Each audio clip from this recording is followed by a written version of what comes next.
आदरणीय मेरे प्रिय मित्रों और भक्तों, श्री गोमानंद जी के बारे में क्या इतिहास है, श्री भक्तमाल जी से आपको लेकर यह सुना रहा हूँ। दोस्तों, यह एक सूक्ष्म वृत्तांत है जो 5-6 मिनट में समाप्त होने वाला है। अतः आपसे विनती करता हूँ कि बने रहिए इस वृत्तांत में मेरे साथ, अंत तक आपका भी परोपकार होगा। तो दोस्तों, आइए शुरू करते हैं इस भक्ति वृत्तांत को। श्री गोमानंद जी महाराज। दोस्तों, श्री गोमानंद जी श्रीमद् भागवत श्री द्वारका जी में निवास करते थे। ये संत सेवा में निमित्त चुटकी मांग कर लाते थे और बड़े प्रेम से साधु सेवा करते थे। इनके प्रेम से साधु संतों को बहुत सुख मिलता था। एक बार 20 साधुओं की जमात आ बैठी। दोस्तों, आपने अपना बड़ा अहोभाग्य माना, सब प्रेम विनती करके संतों को पधराया।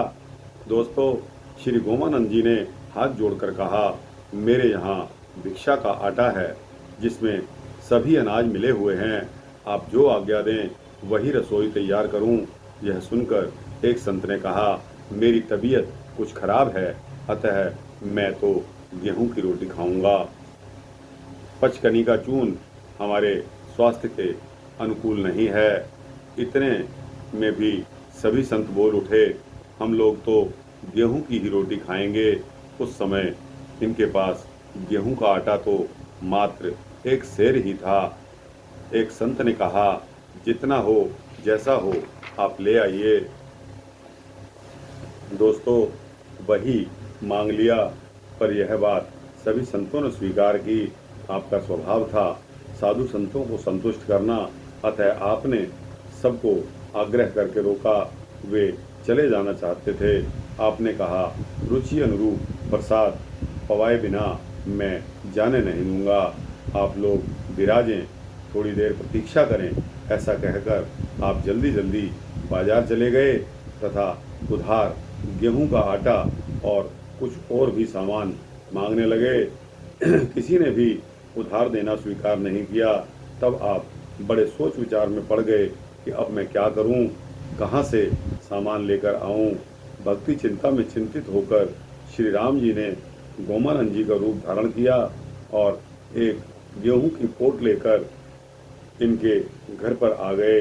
इनकी धर्मपत्नी से बोले कि इनको झटपट साफ करवाकर पिसवा लो और प्रेम से रोटी बनाकर संतों को प्रसाद दिलाओ।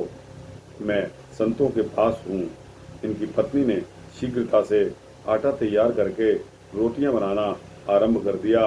बाजार में इधर उधर टक्कर खाकर निराश गोमानंद जी जब घर आए, रोटियां बनती देखकर वह अति प्रसन्न हुए और अपनी पत्नी से बोले कि आप आटा कहाँ से ले आई। पत्नी ने उत्तर दिया, आप ही ने तो गेहूं लाकर दिए थे और पीस कर रोटी बनाने को कह गए थे। इतनी जल्दी कैसे भूल गए आप। पत्नी की बात सुनकर गोमानंद जी समझ गए कि आज स्वयं भगवान ने कृपा की है और मेरी रुचि के अनुसार संत सेवा में सहयोग दिया है। भक्त दंपति का संत सेवा में और अधिक अनुराग बढ़ गया। दोस्तों, यह कोई पहला वाकया नहीं है।